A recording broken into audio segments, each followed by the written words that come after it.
Halo semuanya, ayo tekan tombol subscribe dan mari kita buat perjalanan ini lebih seru bareng-bareng.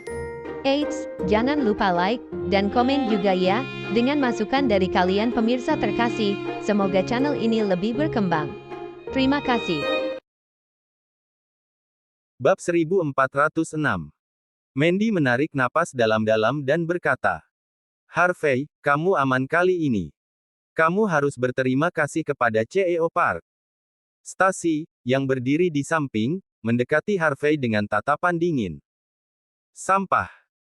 Jika bukan karena CEO Park yang menghubungi Master Lee untuk membantumu, aku khawatir kau sudah terlempar ke sungai. Kau juga akan menyeret kami ke bawah bersamamu. Kau sampah. Tidak apa-apa jika kau mencoba menjadi pahlawan, tapi jangan bawa kami semua bersamamu. Apakah kau pikir kau hebat? Beraninya kau menamparkan Tuan Muda Naiswell 3 kali di depan begitu banyak orang. Aku bilang, kau harus bersyukur. Jika bukan karena kemurahan hati CEO Park, kau akan berakhir buruk. Stacy, Rae, dan yang lainnya mulai menegur Harvey. Brooke melipat tangannya dan berpura-pura menyendiri seolah-olah semua orang yang hadir akan menjadi mayat jika bukan karena dia. Bangsat. Menemukan seseorang untuk membantu mereka. Harvey tercengang. Setelah beberapa saat, dia tersenyum. Dia tidak pernah berpikir bahwa Brooke masih berani berpura-pura pada saat ini. Memikirkannya, Harvey mulai memahami perilaku anak buah Country J. Mereka semua seperti ini. Mandy sedikit mengernyit dan berkata, Nona Leo, Nona Flynn, jangan bersikap seperti ini. Keadaan kali ini berbeda. Suamiku hanya ingin melindungi kita. Jika dia tidak membela kita pada saat kritis itu, kita mungkin tidak bisa keluar malam ini. Harvey melirik Brooke. Kau, membantu kami. Siapa yang kau temukan? Steve Lee. Lancang. Beraninya kau menyebut nama Tuan Lee secara langsung. Brooke sangat marah. Jika bukan karena Tuan Lee, bagaimana masalah ini bisa diselesaikan? Kau tidak hanya tidak tahu berterima kasih, tetapi kau berani memanggil Tuan Lee dengan namanya. Aku beritahu padamu. Jika bukan karena CEO Park, aku pasti akan mengejarmu malam ini. Tapi karena kita semua saling kenal, aku memperingatkanmu. Jangan sembrono dan bertindak begitu impulsif di masa depan. Tidak masalah jika kau bunuh diri, tetapi jangan menyakiti orang lain.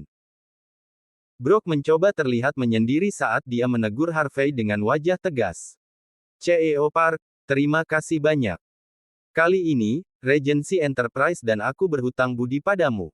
Kata Mandy serius. Harvey tersenyum dan tidak menyela. Dia ingin melihat betapa tidak tahu malunya Brooke. Brooke menatap Harvey dengan tatapan puas.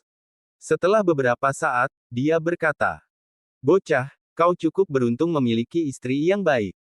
Bagaimana dengan ini? Aku akan mentraktirmu makan besok malam. Datang dan minumlah, CEO Zimmer.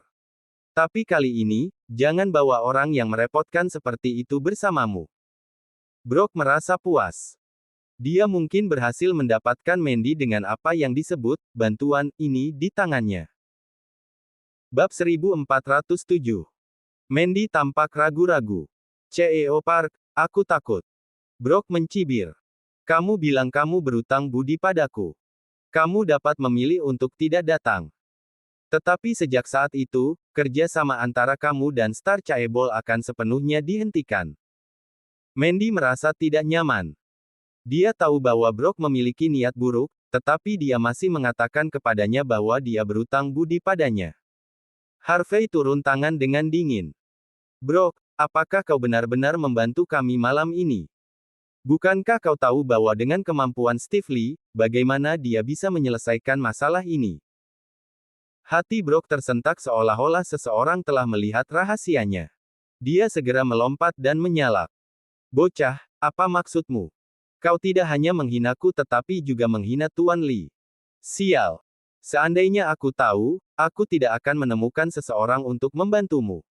Aku seharusnya membiarkanmu diinjak-injak sampai mati oleh Tuan Muda Naiswell. Aku menggunakan koneksiku untuk menyelamatkanmu, namun kau masih tidak tahu berterima kasih dan berani menanyaiku. Aku beritahu padamu. Jika bukan karena CEO Park, aku akan membunuhmu sekarang juga. Tepat ketika Harvey hendak mengatakan sesuatu, Mandy menangkapnya.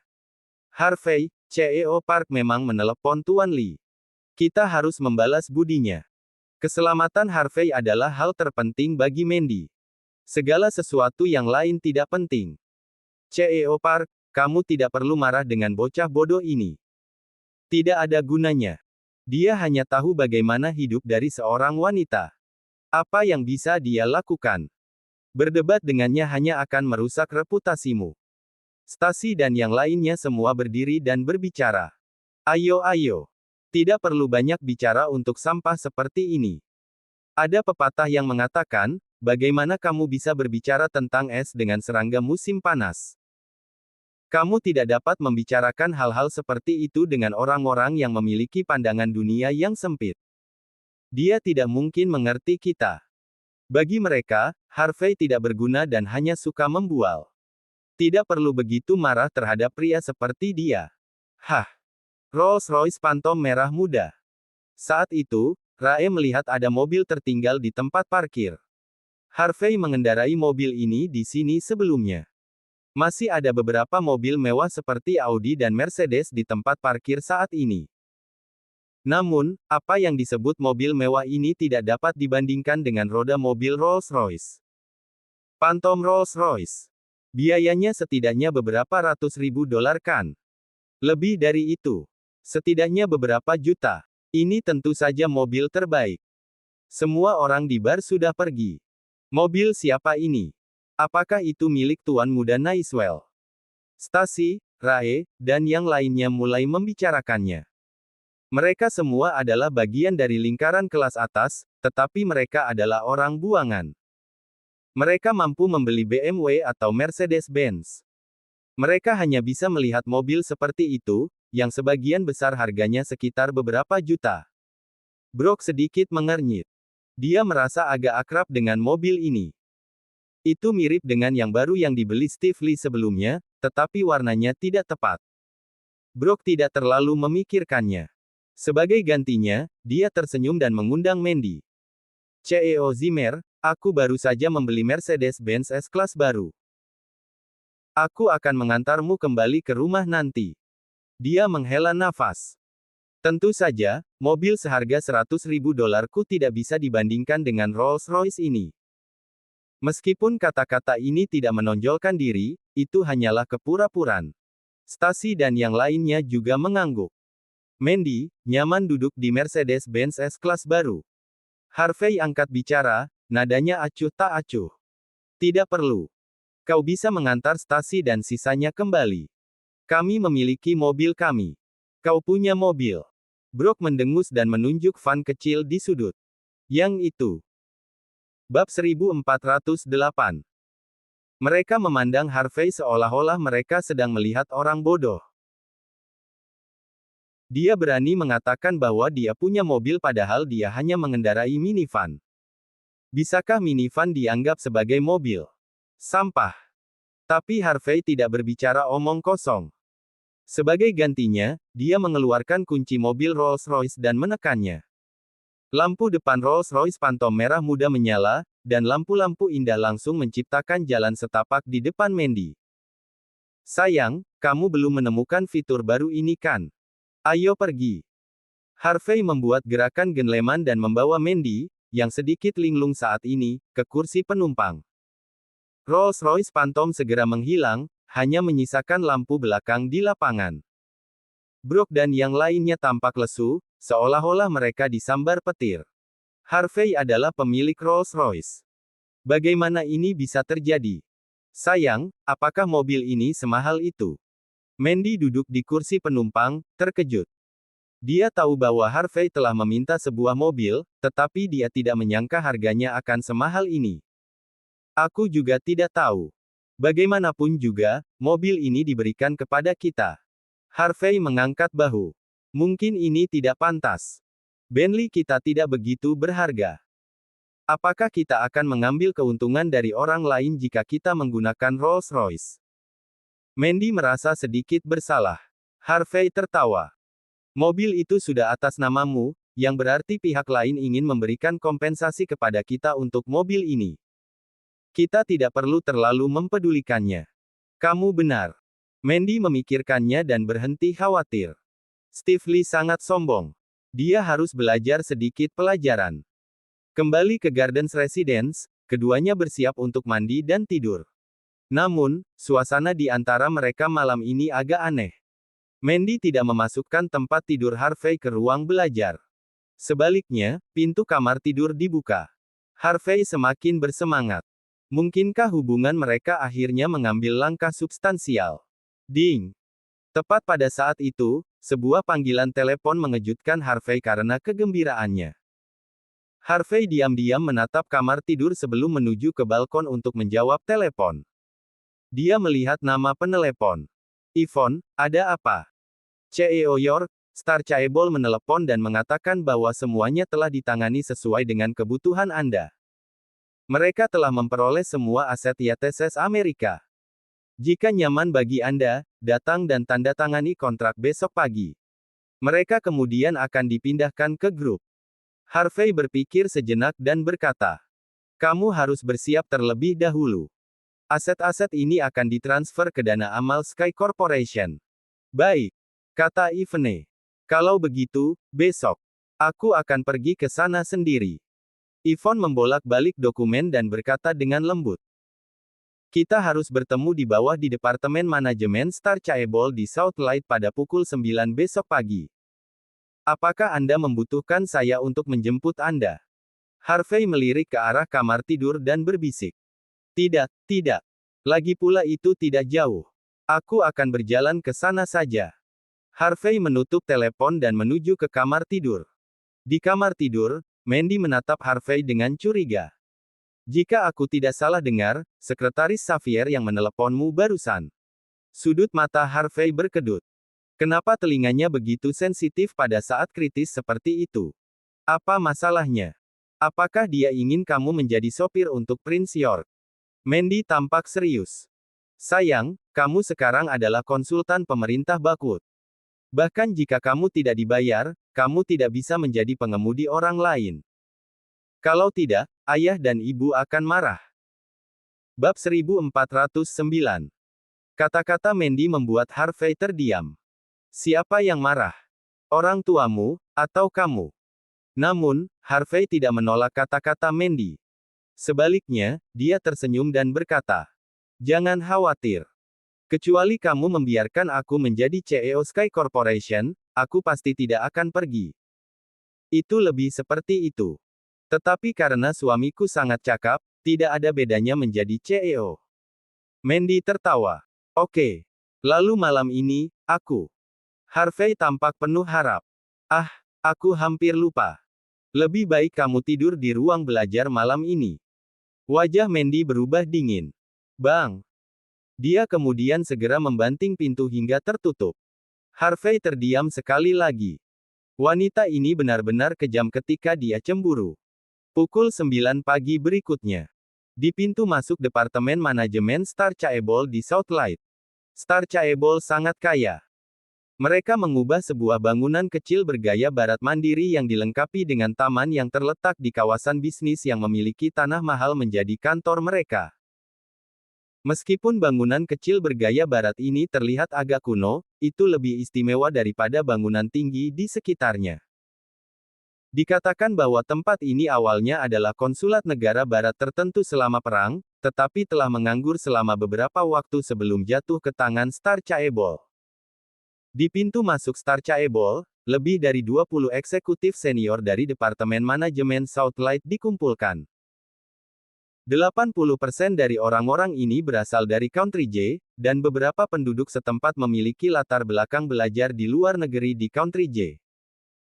Tadi malam, mereka semua tiba-tiba diberitahu oleh Steve Lee bahwa semua aset Departemen Manajemen Star Chaebol akan dialihkan ke perusahaan lain. Meskipun para eksekutif ini bingung, Stephen sangat kuat. Jadi, mereka tidak berani bertanya. Yang berdiri di garis depan di antara kerumunan saat ini adalah Brock Park. Stacy dan Ray juga ada di sana. Adapun eksekutif senior lainnya, mereka semua berdiri di kedua sisi tim. Stacy dan Rae bukan bagian dari Star Chaebol. Hanya saja Brock punya banyak pikiran. Ketika dia mendengar bahwa CEO yang datang untuk memperoleh aset Star Chaebol hari ini masih muda, Brock dengan sengaja mengatur kedua wanita ini untuknya. Lagi pula, yang disebut eksekutif mereka juga akan memiliki bos baru setelah aset ditransfer. Brock harus menemukan cara untuk menyenangkannya terlebih dahulu. Adapun Stacy dan Rae, mereka tidak merasa malu sedikit pun. Sebaliknya, mereka bangga pada diri mereka sendiri. Mampu melayani CEO grup besar adalah kebanggaan mereka sebagai sosialita. Aku tidak tahu apa yang terjadi. Memikirkan Tuan Lee akan menyerahkan semua aset departemen manajemen di Southlight kepada orang lain. Seorang eksekutif bertanya dengan wajah bingung. Pihak lain harus menjadi karakter besar. Yang sangat kuat. Mungkin dia membeli aset kita dengan harga murah. Aku menduga dia mungkin orang penting dari Wolsing, Mordu, Golden Sands, atau Hong Kong. Terlepas dari tempat-tempat ini, tidak mungkin memiliki generasi muda dengan status lebih tinggi dari Tuan Lee. Eksekutif lain berbicara dengan nada serius. Apakah kamu tidak berbicara omong kosong? Jika dia tidak memiliki status tinggi dan identitas yang menonjol, akankah Tuan Lee mempersiapkan hal-hal ini dalam semalam? Aku mendengar bahwa Tuan Lee awalnya datang untuk menunjukkan kemampuannya kali ini, tetapi akhirnya diinjak-injak oleh pihak lain di tanah dan harus pergi. Semua eksekutif ini berbisik-bisik, mendiskusikan asal-usul pemilik baru. Brock mencibir. Berita macam apa ini? Sejauh yang aku tahu, Dana Amal akan bertanggung jawab atas semua aset departemen manajemen di Southlight. Sangat mungkin Sky Corporation berada di balik ini. Apa? Mungkinkah pemilik baru kita adalah Prince York yang legendaris? Bab 1410. Prince York. Gelar ini mengejutkan banyak orang. Jika itu orang ini, maka mereka bisa mengerti. Dia dikenal sebagai orang nomor satu di Southlight, pria paling kuat. Banyak orang ingin menantang otoritasnya, tetapi mereka dikalahkan dan pertarungan berakhir dengan pertumpahan darah. CEO Park, apakah yang kamu katakan itu benar? Prince York sebagai pemilik baru. Seberapa besar kemungkinan ini? Mengapa kita tidak pernah mendengar Tuan Lee membicarakan hal ini sama sekali? Banyak orang menatap Brock, berharap dia akan mendapat lebih banyak jawaban. Brock berkata dengan tatapan puas. Apa yang kamu tahu? Aku mengetahui semua ini karena aku dekat dengan pemilik baru. Hanya saja, ada beberapa hal yang tidak bisa aku bicarakan terlalu banyak. Aku harap kalian mengerti. Para eksekutif di tempat kejadian saling bertukar pandang, dan kemudian mereka dengan cepat melangkah maju. CEO Park. Karena kamu dekat dengan pemilik baru, kamu harus menjaga kami di masa depan. Ya. Lagi pula, kita sudah bersaudara selama bertahun-tahun. CEO Park, kamu harus memberikan beberapa kata bagus untuk kami kepada pemilik baru. Semua eksekutif ini sangat berwawasan luas.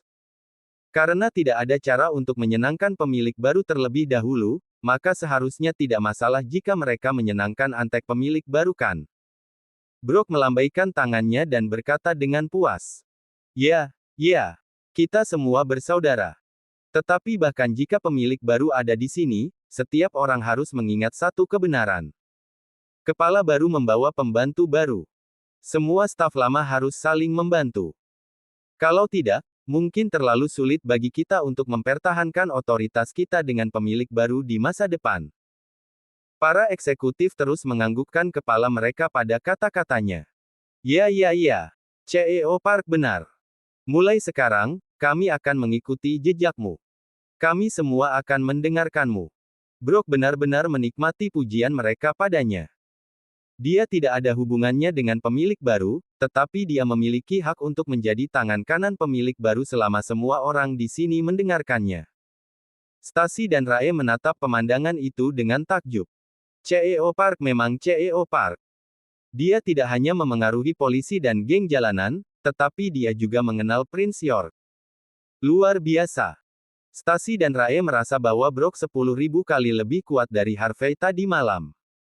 Mereka dikejutkan oleh Rolls-Royce tadi malam. Setelah analisis cepat, mereka memutuskan bahwa Harvey pasti meminjam mobil atau mencurinya.